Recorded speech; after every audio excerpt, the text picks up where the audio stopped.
Hey, what's up? This is Tim with Tactics, and today I'm going to teach you how to grip a skateboard. Before you get started, you'll need to gather some tools.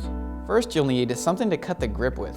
I'm using an industrial razor blade, but you can use an X-Acto knife, a box cutter, a pocket knife, your friend's butterfly knife, really any kind of blade as long as it's sharp.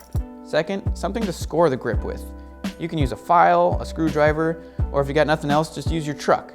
And third, some kind of thin, sharp tool for poking the hardware holes. This could be a thin screwdriver, a nail, your Allen wrench, or a sharpened chopstick, whatever you got. If you have grip tape that has a graphic on it, make sure you have the board oriented the way you want it before putting on the grip. The nose is generally slightly larger than the tail, and the graphic will usually give you an indication as to which kick is the nose and the tail. Before you peel the grip, if you have any rings that you don't want to get scratched up, take them off before starting. Peel the backing off the grip and hold the ends of the sheet with your thumb and your index finger. Use your middle and ring fingers to help line up the grip on the nose and tail and look straight down from above so the entire deck is covered by the grip tape. Take your time lining it up so you don't have to peel it up and try again.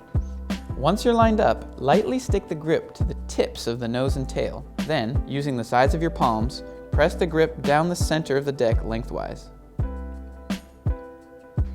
Press the grip down on the nose and tail with your palms, then angle your hand, press the grip down along each side of the deck, using a rolling motion to push the air pockets towards the outside of the deck.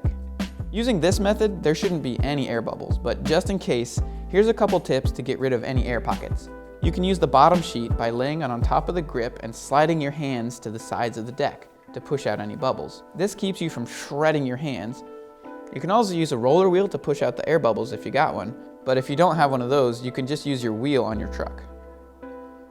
If there are still air pockets you can't force out, you can just quickly poke them with your razor blade and squeeze the air out. Next, score the edges of the deck using your file or screwdriver to create a guide for you to cut along and to make it easier for the blade to cut through. Hold the file at a slight angle so you don't scrape the top of the grip and leave a big scratch mark. If the grip is sticking to the sides of the deck, just lift it up before you start to cut it. Grab your razor blade and hold it with the blade facing you. Tilt the board off the edge of your workspace so you can get your razor blade underneath the grip. Put the blade flush against the deck and poke it through the underside of the grip. Once the blade is visible from the top, keep your wrist rigid and cut along the score mark by pulling the blade towards yourself. Use long, smooth motions to get clean, straight cuts. Use your other hand to hold the edges of the grip tight so it cuts smoother and doesn't drop down and stick to the underside of your deck. It helps to angle the blade slightly inward towards the deck and to put a slight bit of pressure on the deck with the side of the blade so it follows the contour of the board. Once the excess grip is cut off, use a corner of the scrap to sand down the edges of the grip. This makes the edges more flush with the deck and makes it less likely to peel up. The last step is to poke out the hardware holes. I'm using this handy broken screwdriver shiv thingy, but you can use a nail or a screw or whatever you can find to poke the hardware holes. You can use your hardware to punch through the grip, but I don't recommend this because since the hardware isn't sharp, it sometimes tears the grip when it punches through. An optional step is to remove the excess grip from the top sides of the hardware holes just to make it look cleaner. Simply use the end of your file or screwdriver and grind off the extra bits. Then you're done. Your board is ready to go. Once you've mastered gripping boards, try doing some custom patterns to make your board look unique. Now, what if you're on the road and you don't have all the tools you need to grip a board? Well, just apply it like normal, then use your truck hanger to score the grip really hard and keep scoring it till it rips, then just tear off the excess.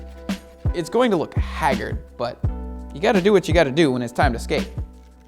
Now that you got your skateboard gripped, all you gotta do is put the rest of it together and you can go skate. If you need any help putting the rest of it together, make sure to check out our How to Assemble a Skateboard video. If you got any questions, comments, tips of your own, leave them in the box below, or just give us a call and we'll help you out.